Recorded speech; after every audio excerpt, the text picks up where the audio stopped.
the time is not infinite, Mm-hmm. and it goes way faster than you can imagine.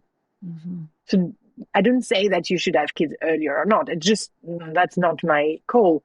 But just take in consideration that it's quite impossible to do everything at the same time.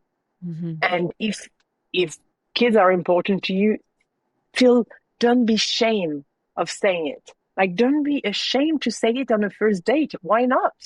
I Yeah. mean, if it's really important to you, and you're looking for some me, I would never say it. It was not cool. Oh, it was not cool. If you were dating a guy, you have to play it cool. Kids, no, maybe when I will be 50 years old, I don't know, which is absolutely not possible. So just embrace it. Don't be ashamed of it. Welcome to the How It Feels to Be a Mother podcast, where we dive into the emotional complexities and varied experiences of motherhood. I'm your host, Sarah Broberg. This judgment-free zone is a place where mothers can express their authentic feelings and experiences as whole human beings. In each episode, we'll explore the catalyst question at the heart of this movement. How does it feel to be a mother? Through engaging discussions with mothers from diverse backgrounds from around the world, we'll explore the complexity of emotions along the continuum of motherhood. Join us as we speak with mothers from all walks of life, from those with infants to those with adult children, uncovering the vast emotional continuum of motherhood. Whether you find motherhood to be a blessing or a challenge or somewhere in between, sometimes all at once, this podcast is here to validate your feelings and to break the stigma, shame, and guilt that can often accompany maternal experiences. Tune in and be a part of a movement that empowers mothers to embrace the emotional depths of what it really feels like to be a mother. Join the conversation. Welcome to another episode of How It Feels to Be a Mother. I'm your host, Sarah. Today, we're joined by Cali, a 44-year-old mother of two children, ages 8 and 6. Cali reflects on how motherhood has felt both familiar and entirely different from what she imagined. Though it was a journey she had envisioned from a young age, it took longer than expected as she sought the right partner to share this life with. Cali shares the impact of her mother's passing and how that experience reshaped her perspective on motherhood, highlighting the importance of passing on values while creating a legacy for her children. She also shares her personal story of balancing her career with her desire to spend more time with her children, which ultimately led her to leave the corporate world and start her own business. Cali is candid about the pressure women face to do it all, the responsibility of shaping her children's lives, and the emotions that come with it.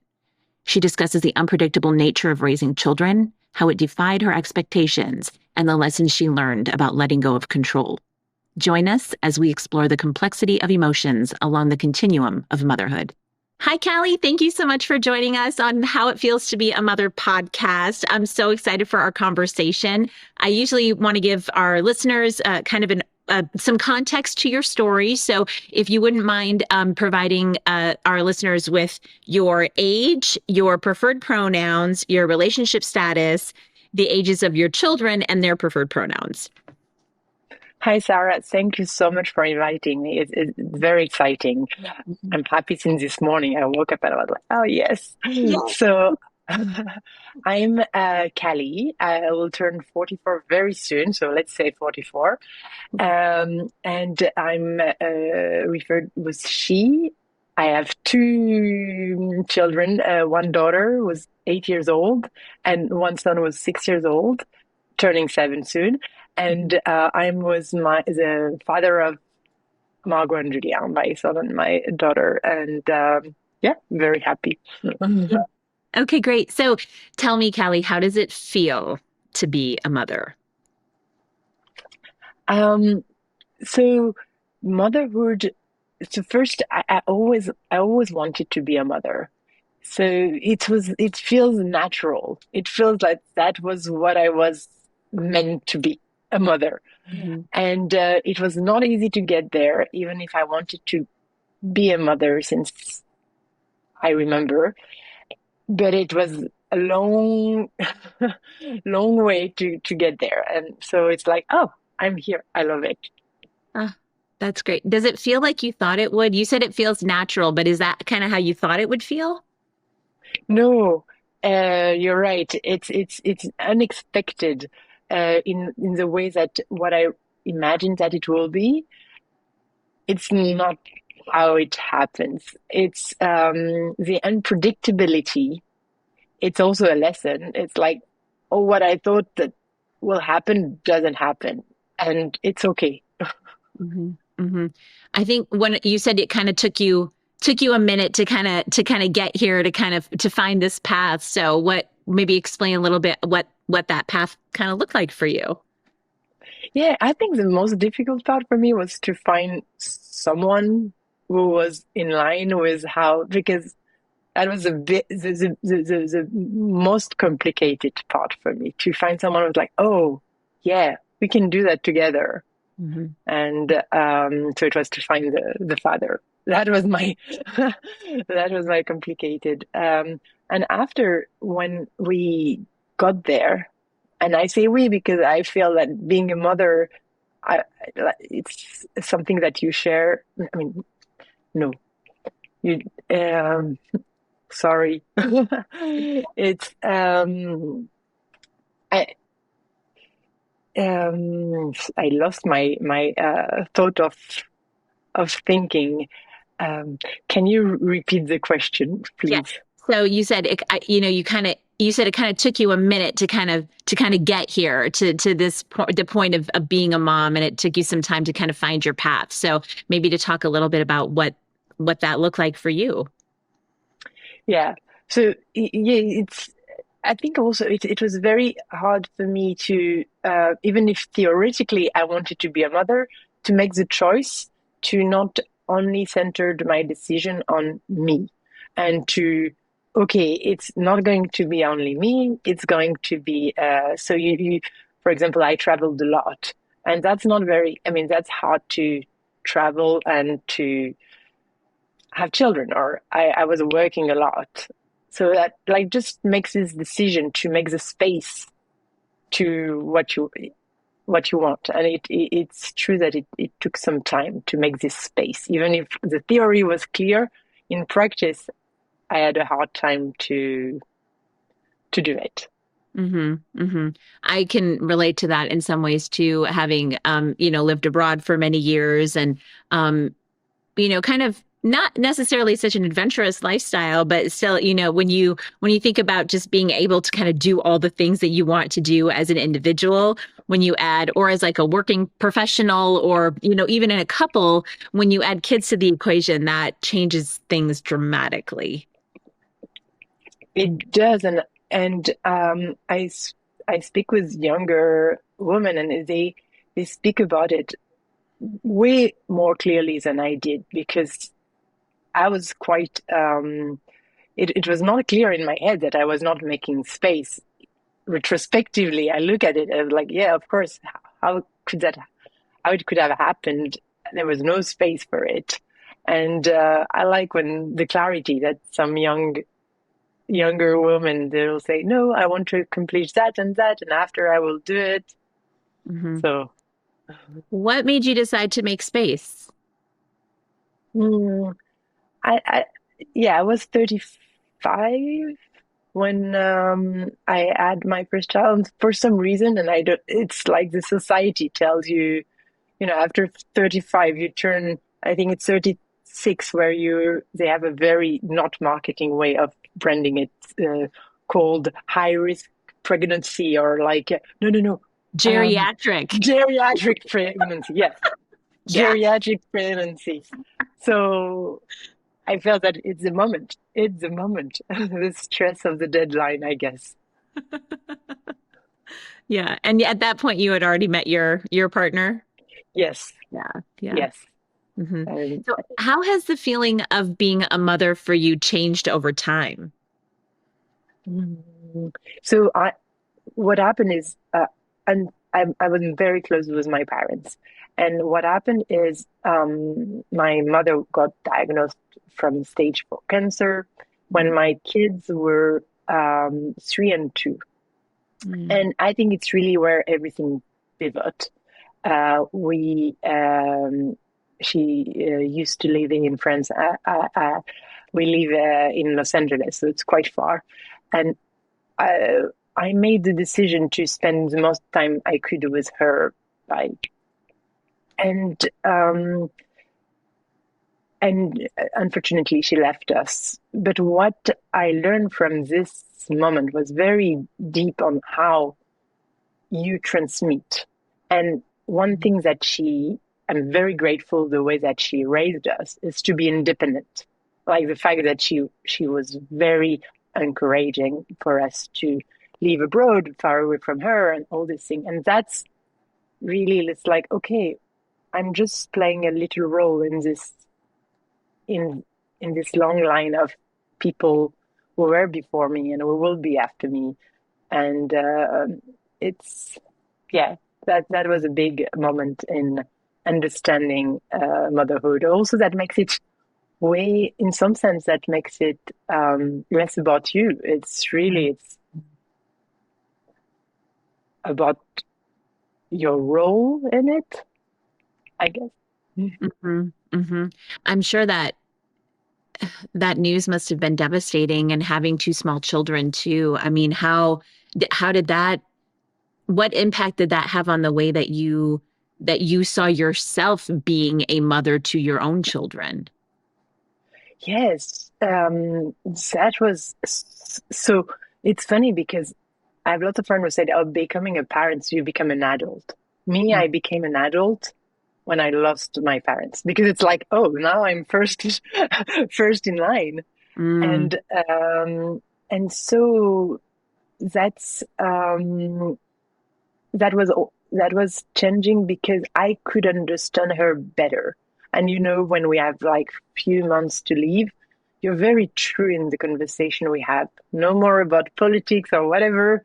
Doesn't mhm, matter mhm, who's mhm, going to win the next election. It's all about feelings, and that was very yeah, that was so important. Also, for my kids to know her, yeah. I wanted them to be very each minute they could spend together, and she was very good at okay, that's the thing that I want to transmit. So it became all about transmission. What do I want to what do I want to not transmit? Because there's things also that it's like I want it to stop with me. Doesn't need to doesn't need to go down. Let's try to stop this habit. Oh, that's fascinating. Yeah. What clarity? I mean, that's kind of a theme that's coming in this conversation. What clarity to have that those ideas and those thoughts in a moment where, it could have been it must have been very difficult. That clarity. I think that was helping to have the clarity. It was Mhm. like, sometimes you're overwhelmed, and just by tidying things, the life seems more simple. And it did the same for me. I think I needed to go to the essential of what was a relationship with a mother. And I'm not going to pretend that there was not like very chaotic moments. And yeah, and there still are these moments where like you're just full of feelings and oh, why did that happen to me? Well, but when you're not in this phase, which thankfully today with you I'm not, and the clarity is really help that what's important, because the rest is noise. Mm. Uh, I'm gonna hold on to that one. Yeah. Yeah. Tell me, Kelly, what's your favorite thing about how it feels to be a mother? it, it's little details. It's one sentence here, and like, oh, you say that, and you're like, um, so it's hard to capture it in,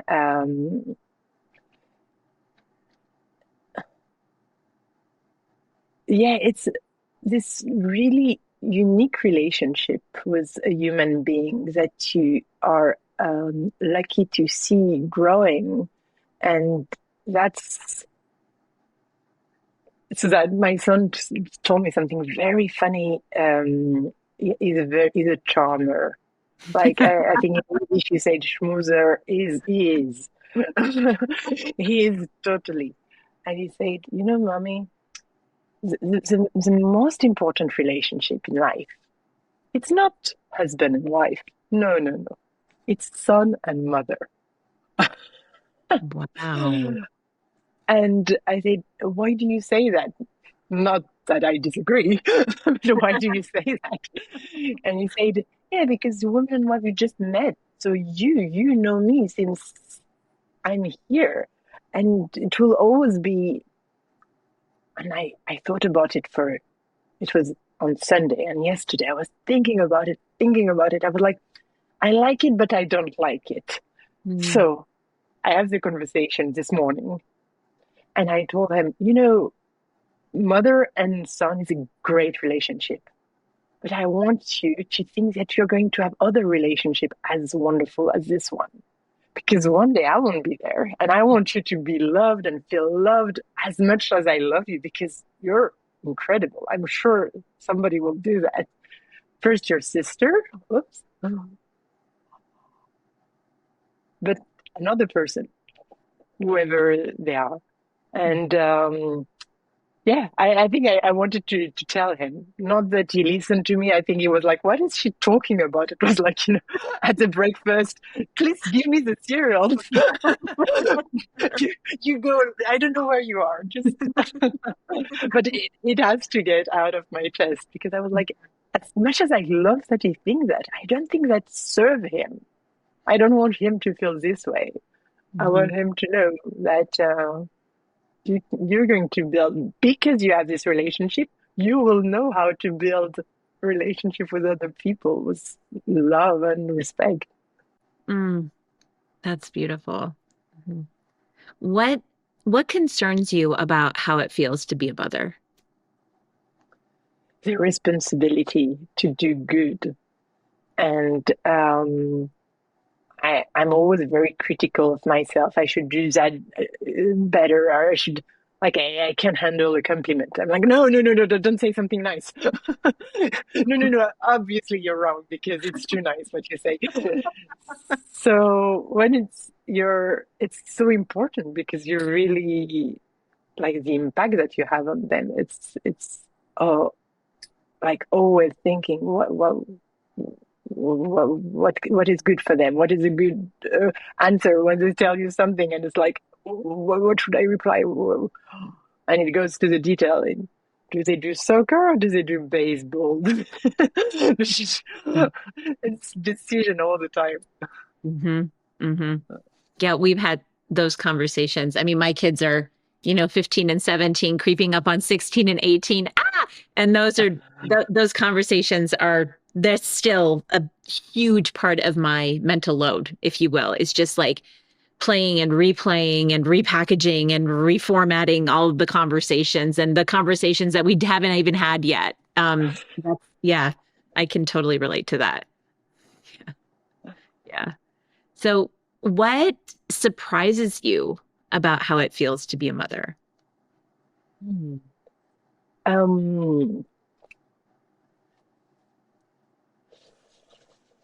that he sometimes I remember my mother saying, "Oh, there's an expression in French was like you put me out of myself," and it triggers that to you. Sometimes it's not even their fault. It's just I don't know, and you become someone you don't want to be in some, Mhm. and that's what I I was surprised on how difficult it will be to be consistent in what you want to be. It's like the emotions and going in one direction. It's not the right direction, like, but you're angry and you've never been that angry before. Nobody can put you as angry as them, but it can be for something stupid. And that is surprised me because I was like, I have the theory, so we should we should get there. But to put this theory in practice, it's not easy. Like what you're hearing? We'd love your feedback. Please leave a review. Yeah, they know, I felt like in some ways they know exactly the right buttons to push more than you even know yourself, right? You're like, oh, nope, that's a unique combination of buttons I never had pressed before. Thanks. Now I know exactly how to trigger that particular emotion. Yeah. It's a And constant. yours are older, so maybe they see a pattern. They know the buttons. Mm. Mine sometimes it's like they don't. We were both learning. We didn't even know that this button. So they're surprised themselves. It's like, whoa. Yeah. It's like, yeah, it's like as if we're playing video games, right? And it's like, oh wait, like what if I press up, up, down, down, Yes. over, and right button? Like what happens, mom? Jump and flip over and spew fire, right? Yeah. So you mentioned a couple of things over the course of our conversation that have come up in other conversations for this work um, that are sort of emerging themes. So one of the kind of topics is sort of the ways in which how the ways we were raised influence how we choose to raise our children. And I'm curious, you talked about your mother and how I'm curious if the way that she or your family situation, how you were raised, if that has somehow continued, that you're continuing that same process, or have you changed it up, or have you turned it on its head, or what does that look like for you? Yeah, I didn't realize how much I will transmit without even noticing it. Mm, Sometimes I will talk to my kids and I hear my mother talking, mm, and mhm, it's like so the I don't know if it's me, but the advice I give recently to one friend who became a mother, she was complaining about her mother. I was like, stop complaining about your mother because you're going to do 90% of what she's doing. Just make peace of it. And if there's something that you really don't like, but pick one or two, but not much than that, that you will be able to not totally reproduce. That's my experience. Is like it's funny how the power of transmission is so strong. mhm. Well, you mentioned that early in our conversation too, that sort of how you kind of consider it like like you're just continuing like this long, long line of all of the mothers and the nurturers who have come before you. So maybe how does that's such an interesting concept. I guess sort of I've thought about it before, but I never really internalized that. So what does that look like to you? Yeah, it's interesting. Recently, I was talking to my grandmother, and my grandmother, her grandfather was a slave, Oh, wow. and my children are living their hell of a life in in Los Angeles. Yeah. And it's like, in one hand, you're like, oh my God, their lives are so different, and in the other hand, I was digging with her, and there's so many things that we're reproducing. Like, for example, when he got free, he opened a business. And I'm opening a business. And it's funny because the rest of the family are not really business driven. The business is like kind of a dirty word. They're all medical doctors. So, Wow. and it's like, no, he did like you. And it's so, yeah, I feel this is something, and also raising your kids in a different country that you have been raised, you're very Mm, purposeful on that. It's like it's not only it's values that you want to transmit. So you need to think, so what's the part of my family? What's the part of my culture? What do I want them to know? mm, So yeah, it's something that I think about a lot. Like mhm. how I want them to be proud to be. They were like, "Are we French or are we American?" I said, "No, you don't need to choose. You're both." Mhm. And we have lots of questions around that. Mhm. Like, "Oh, mommy, can you speak without an accent?" I said, "I try, but I can't." That's funny when they're younger because I think as they get older, that's something that I think I would think might be a point of pride for them. It's not. Yeah. It's not yet. So my daughter told me recently something. I because of being in California, I wanted them to speak Spanish because everyone speaks Sure. Spanish, and I'm a very tough mother. I'm like, yeah. do that. And she said, okay. And she was talking with a friend in Spanish, and she said, okay, I understand why you ask us to do it. And I was Mm. like, it's not just a painful process. There's like reward of doing that. Yeah. It, When you were talking about the values, so I lived many years abroad in Egypt, in Cairo. My children were born there, and what your point about the values that you instill in them, is to instill in them, when you're living in a country that's different than your own.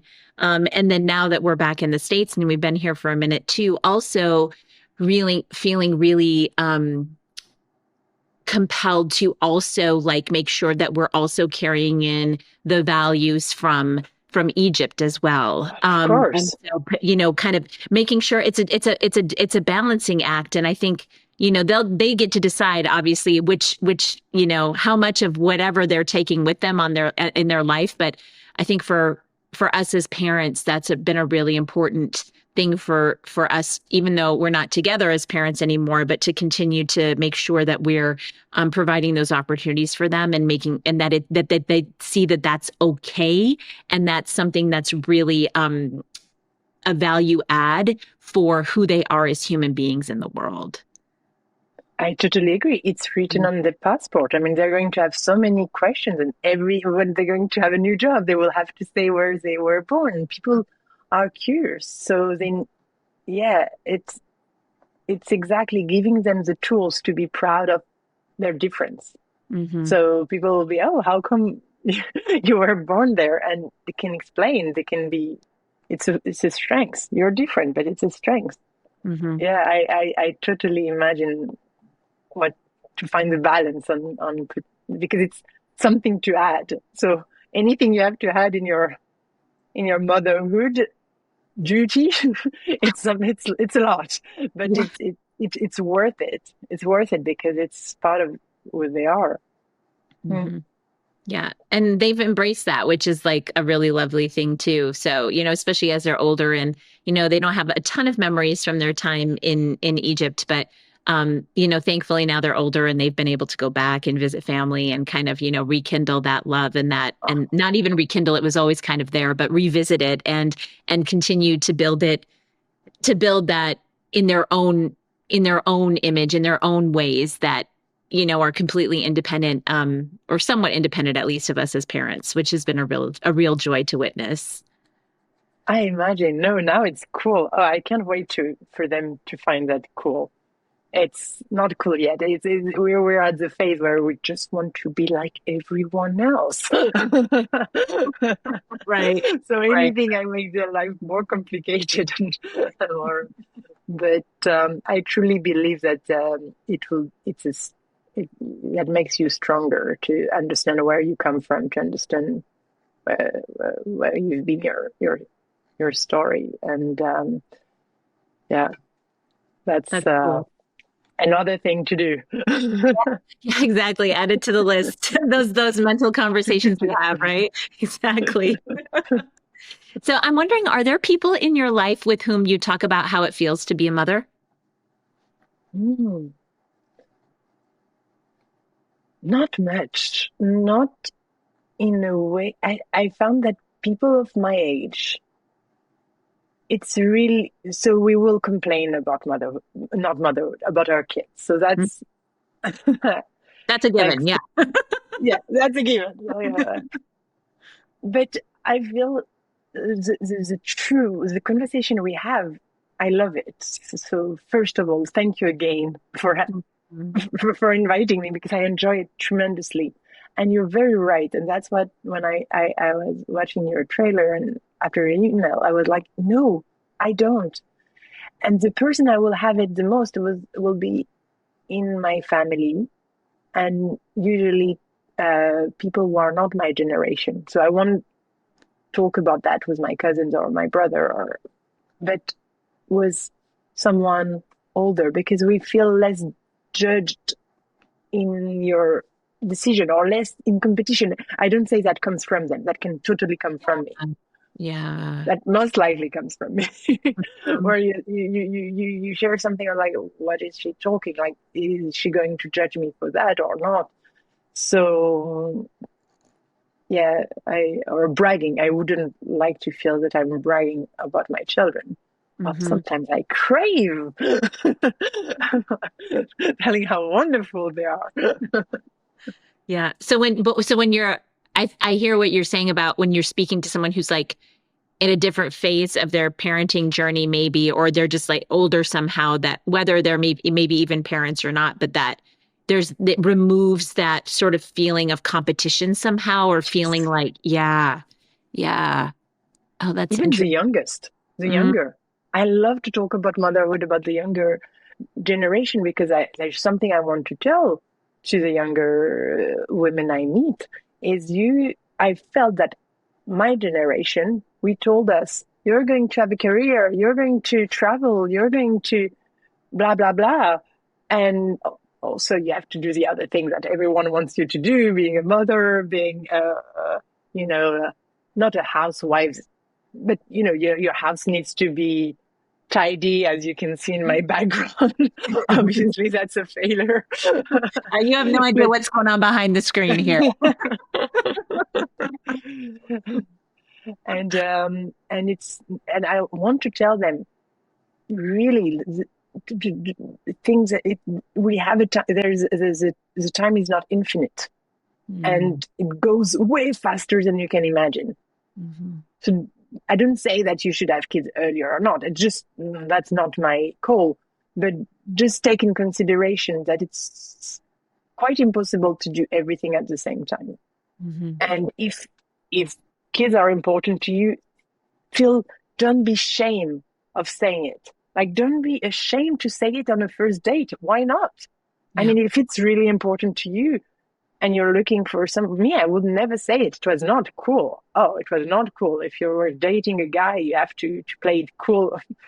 Kids, no, maybe when I will be 50 years old, I don't know, which is absolutely not possible. So just embrace it. Don't be Mm. ashamed of it.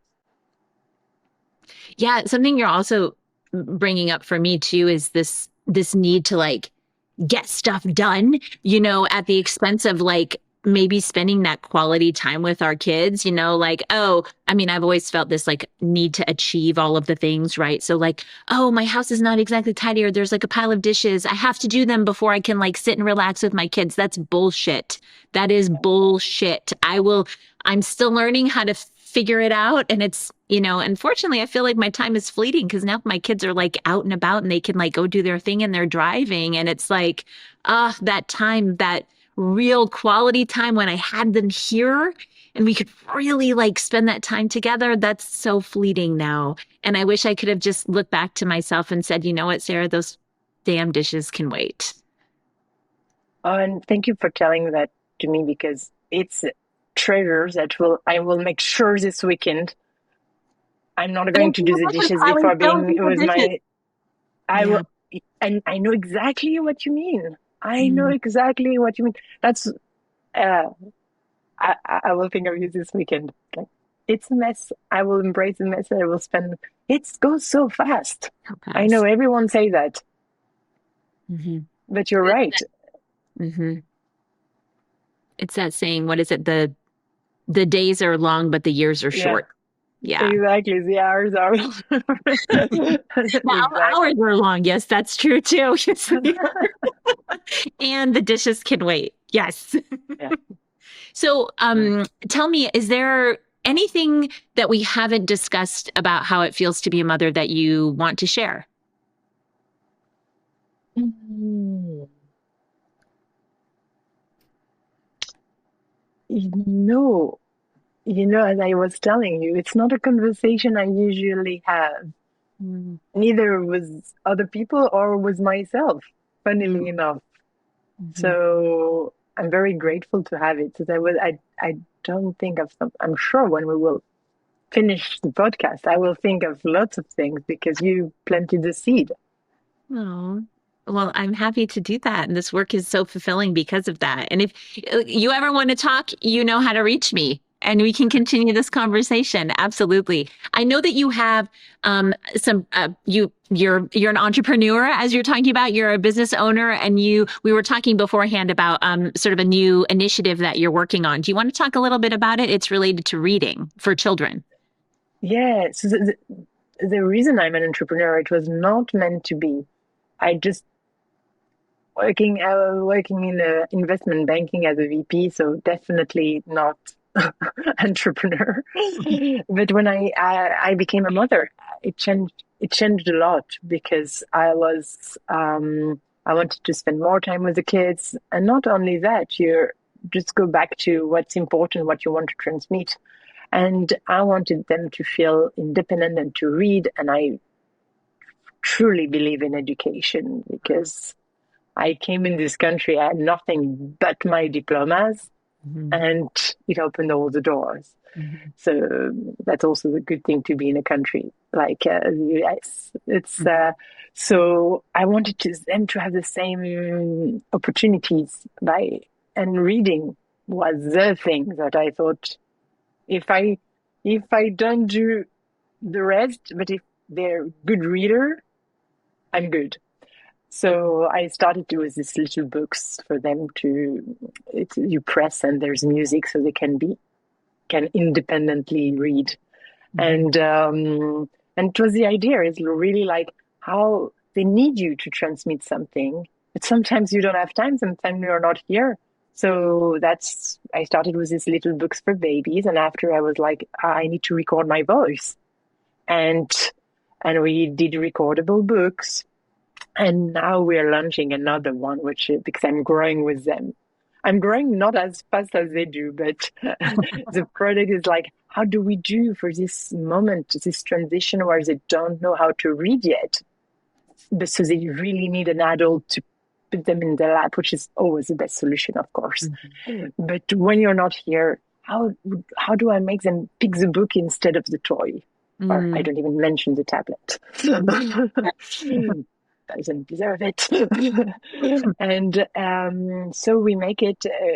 We made a very interactive book with education, games, and we're working with Science Foundation to have like a very cool product. So that's very linked to motherhood. For sure, for sure. If we want to know more about this product and the work that you're doing, how can we learn more? Oh, it's calisbooks.com. CALIS books.com, right? Yeah. Okay. Yay. Well, we'll make sure to include it in the show notes and all of that. When this episode goes live, we'll absolutely make sure to shout it from the rooftops too. Yeah. Good. You're doing great work. Thank you. Absolutely. Of course. Of course. Thank you so much for taking the time to have this conversation. Every conversation I have with every mother is so enlightening, and that's exactly why I'm doing this work. So thank you so much for taking the time to share your perspectives with me and everybody else. Thank you, Sarah. I had a great time. Thank you. Learn more about how it feels to be a mother by visiting howitfeelstobeamother.com and following us on our socials. Please join the conversation. The views, thoughts, and opinions expressed on this podcast, including those of the host and guests, are their own and do not necessarily reflect the views of any entity they represent. Appearance on the program does not imply an endorsement of them or any entity they represent. The content presented is solely for general informational, educational, and entertainment purposes. The use of information provided on this podcast or materials linked from the podcast or website is at the user's own risk. It is not intended as a substitute for the advice of a physician, professional coach, psychotherapist, or other qualified professional. Users should not disregard or delay in obtaining medical advice for any medical or mental health condition they may have, and should seek the assistance of their healthcare professionals for any such conditions.